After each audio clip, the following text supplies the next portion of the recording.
Welcome to this video where we will be talking about numerical solutions of systems of ODEs. And by the end of this video, you will be able to solve systems of ordinary differential equations. Now, many applications, especially in engineering, are described by coupled systems of ordinary differential equations. Here's just one simple example from biology: the population balance for an ecosystem of predators, lions, and prey gazelles. So let's start with a couple of definitions of variables. N sub L or G shall be the number of lions and gazelles. And then we have a birth rate B sub L or B sub G for those lions and gazelles. And then there's also a death rate of the lions and gazelles indicated by a D sub L or G. Now, the change in the number of lions in the ecosystem is of course due to births of lions. And here the number of births per time unit is modeled by the birth rate times the number of lions. And the more lions you have, the higher the number of births would be, but also times the number of gazelles, because the more prey there is, the more food source there's available to the predator, and the higher the numbers of births per time unit will be. And then lions die, of course, and the number of deaths is proportional to the death rate times the number of lions. Now, the change in the number of gazelles per time unit is due to births of gazelles, and that is simply proportional to the number of gazelles. And then gazelles predominantly are killed by the predator, by lions. So their death rate overall is proportional to the death rate itself times the number of gazelles times the number of lions. So that's a simple system of ODEs that consists of just two ODEs. But you'll see that these ODEs are coupled together, right? The equation for the number of lions depends not only on the number of lions, but also the number of gazelles, and vice versa. The number of gazelles in the ODE depends on the number of gazelles and the number of lions. So let's look at the general form of a system of first-order ODEs. So we have a first ODE where the independent variable is y sub 1. The independent variable is still x. So we have, if it's first order, the first derivative of y1 with respect to x is equal to some right-hand side function for this first ODE, so f sub 1. And that can depend on the independent variable x, but all of the dependent variables from all the other ODEs, and of course the first ODE y sub 1 as well. We need an initial constraint, a constraint on this system. So we need to know that at a value of the independent variable x1, we need to know what y1 would be, and that's indicated here by an uppercase y sub 1. And then we have something similar for a second ODE where we have a potentially different right-hand side function f2 that can still depend on x and all the y's, and we need a constraint for this second independent variable y sub 2 as well. And so on until we get to the nth ODE. So we have the first derivative of the nth independent variable y sub n with respect to the independent variable x on the left-hand side. And on the right-hand side, we have a function f sub n that depends on x and all the other y values. And of course, this independent variable y sub n needs a constraint as well, and that's given by the value of uppercase yn. Now I can write this just as easily, or even more easily, using vector notation, right? So if I look at the system of ODEs, all I have is d dx of a vector of y, meaning I take the derivative with respect to x of every single component of this vector y, is equal to a vector that contains all these right-hand side functions f1, f2, all the way to fn. And then I can express my constraint, my typically initial condition, in vector form as well, that the vector of y values at x1 is equal to a given vector of values uppercase y. Now, to solve this system, all we really need to do is apply the methods that we have covered so far for a single ODE. Right? All we need to do is apply the method to each entry of the vector of dependent variables y. Now, if we do this, there's one minor naming issue. We've used sub-indices so far to indicate the step number of the solution of a single ODE. So we've written something like this, for example, for the forward Euler method. Y sub I plus 1 is equal to y sub I plus the right-hand side function f, depending on xi and yi, times the step size h. Right, and here the subindex I indicated the step number. For example, the initial condition or initial constraint was given as x1, y1. But if we're dealing with systems of ODEs, and especially when we are writing those into a vector form, then subindices indicate the entry into a vector, right? And here, in our case now, y is a vector. So in order not to mix these two, the usual convention is the following. We move the step number of the ODE solution to the superscript, and we use round parentheses around the superscript n to indicate that we don't want to take this value to the power n. And then we use subscripts to indicate the entry into the solution vector. And we use for that typically the subscript I.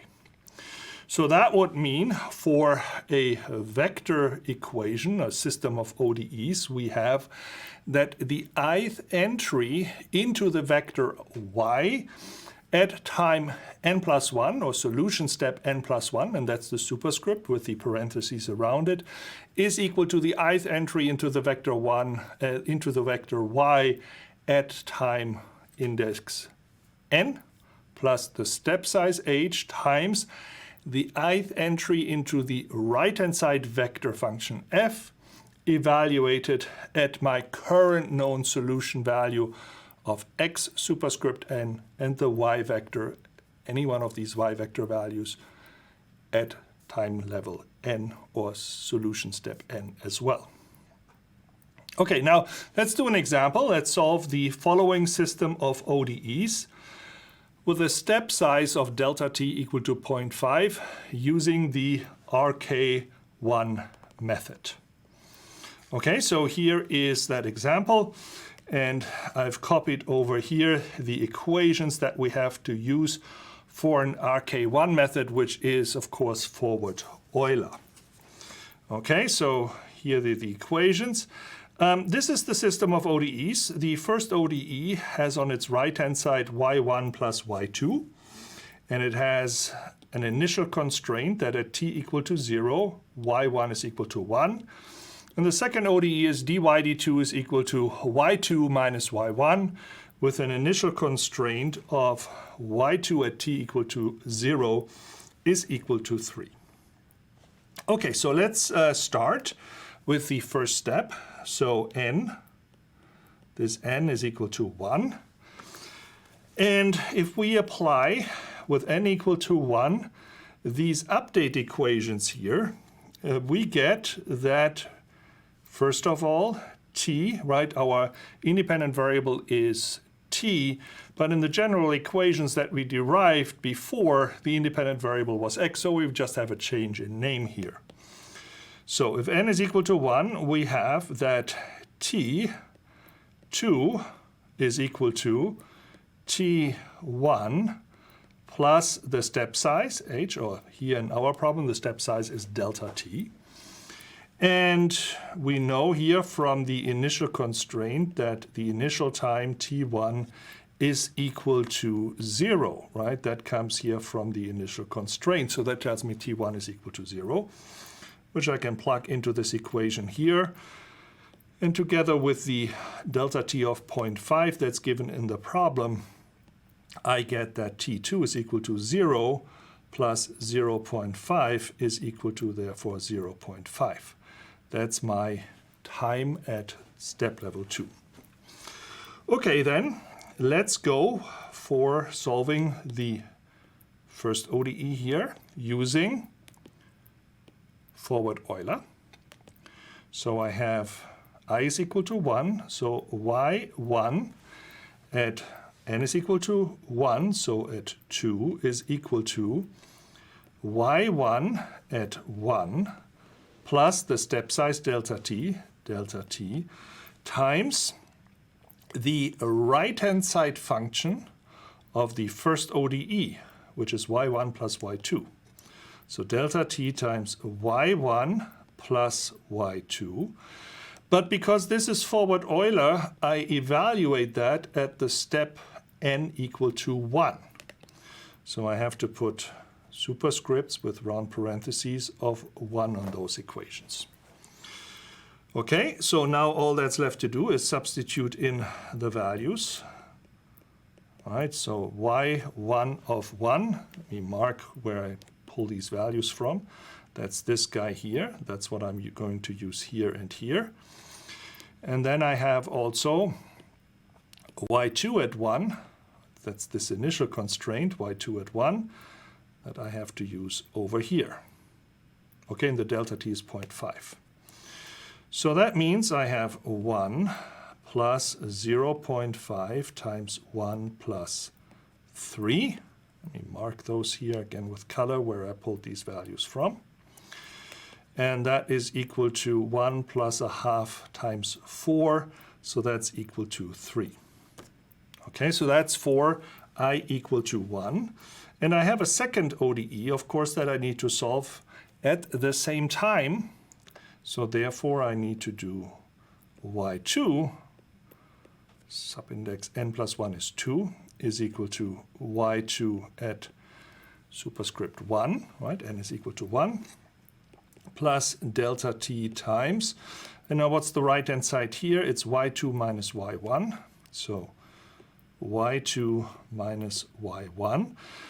But because we're using forward Euler or an RK1 method, this right-hand side here is evaluated at my current known level n equal to 1. So I have to put superscripts of 1 on this. And then I can use the values again that are given to me, because here I'm using the values from the initial constraint. So therefore, with green here, that's my y1 value. And with cyan here, I mark the y2 values. So therefore, y2 of 2 is equal to y2 of 1. That is equal to 3 plus delta t is 0.5 times y2 of 1. That is 3 minus y1, which is 1. So I have 3 plus 3 minus 1 is 2 times a half is 1. 3 plus 1 is equal to 4.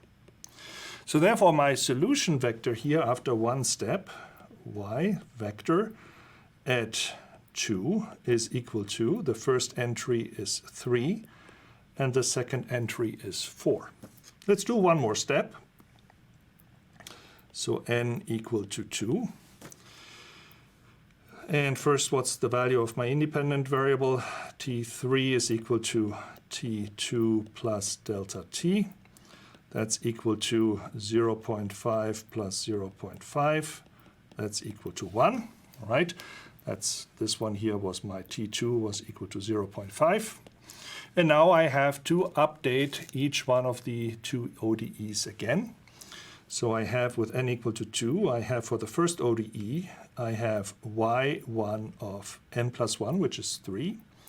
It's equal to y1 of 2 plus delta t times the right-hand side, y1 plus y2, evaluated at n, but n is equal to 2.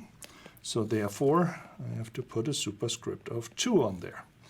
And let me write over here the equation for the second ODE first. So y2 of 3 is equal to y2 of 2 plus delta t times the right-hand side, y2 minus y1. y2 minus y1 evaluated because of rk1 at n equal to 2. So superscript in parentheses 2. Okay, so let's look at the values. Let me color here my current solution, right? My x2, my y1. My y1 at n equal to 2 is the 3. So let me color this here in the equations. So the y1 superscript 2 is 3. And my y2 superscript 2, this one here, is equal to 4.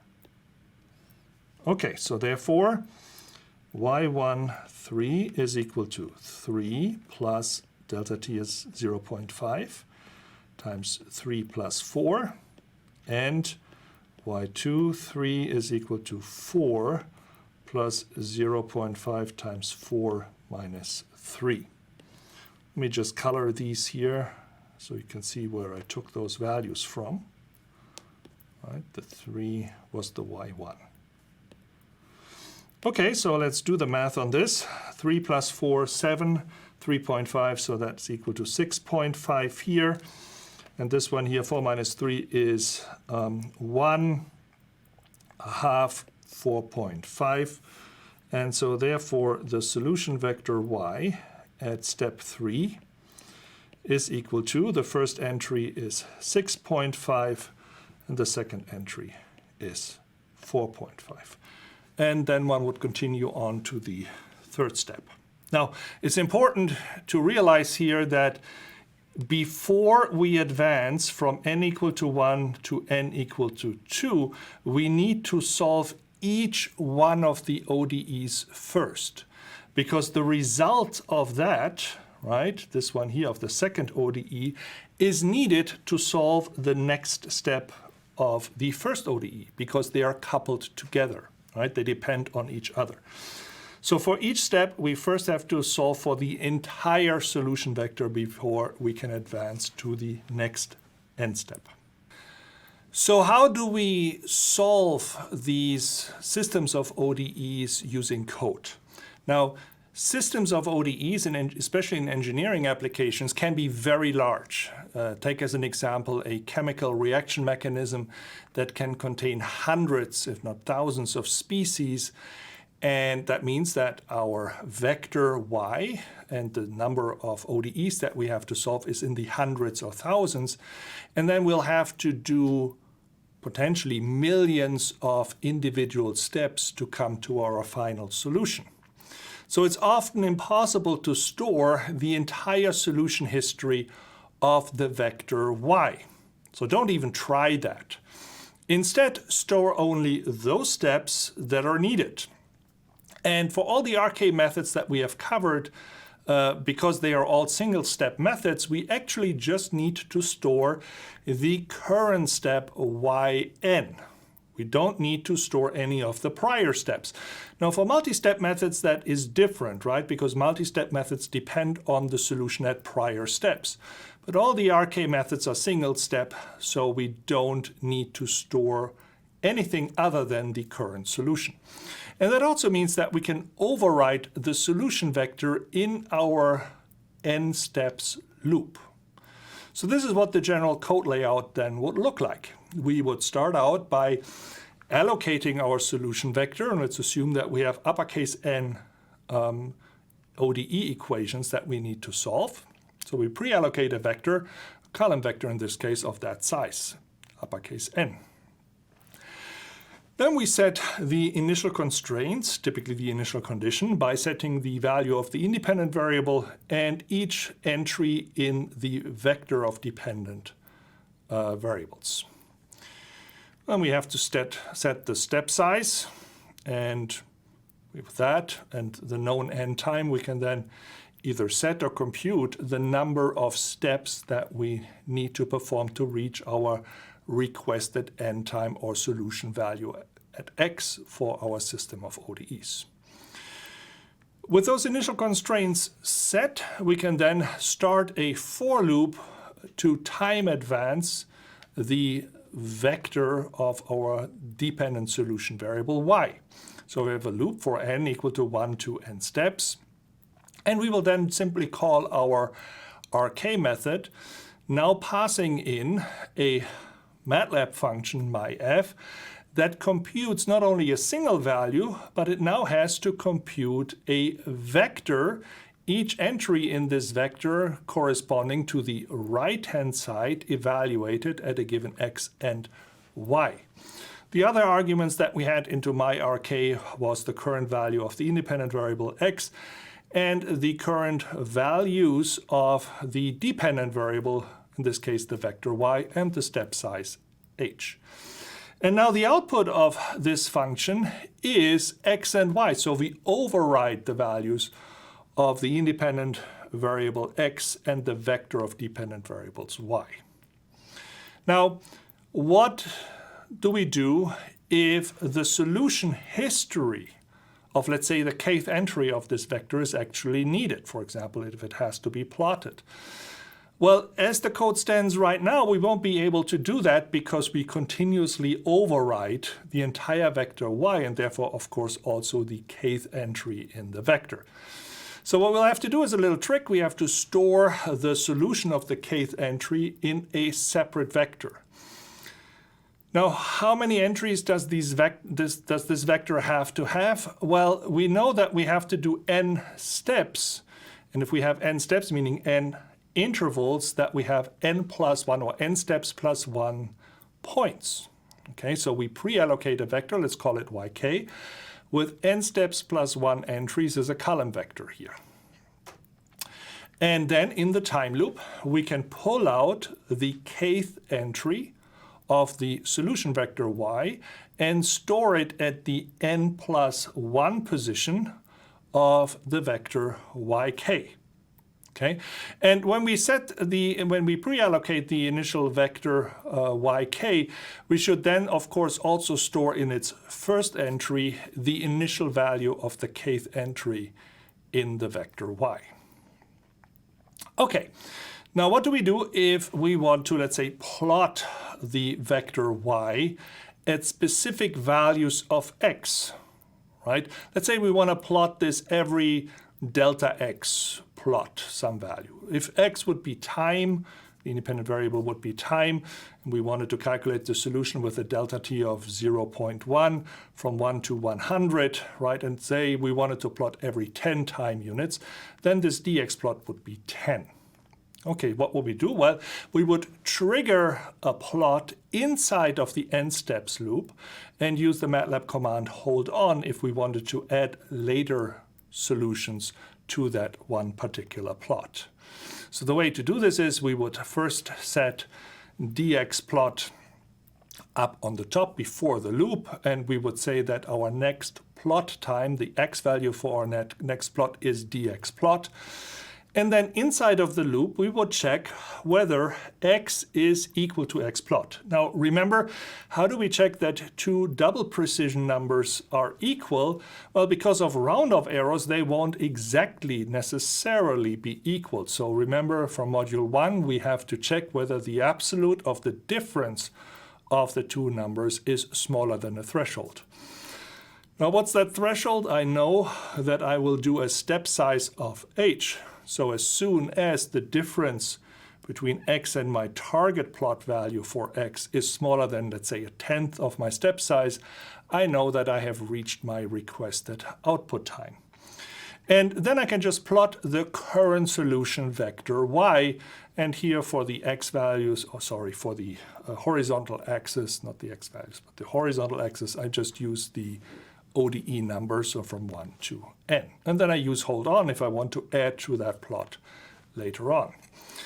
To then trigger the next plot, I will then just simply increase the value of x plot by this delta x plot to then be able to trigger the next plot output.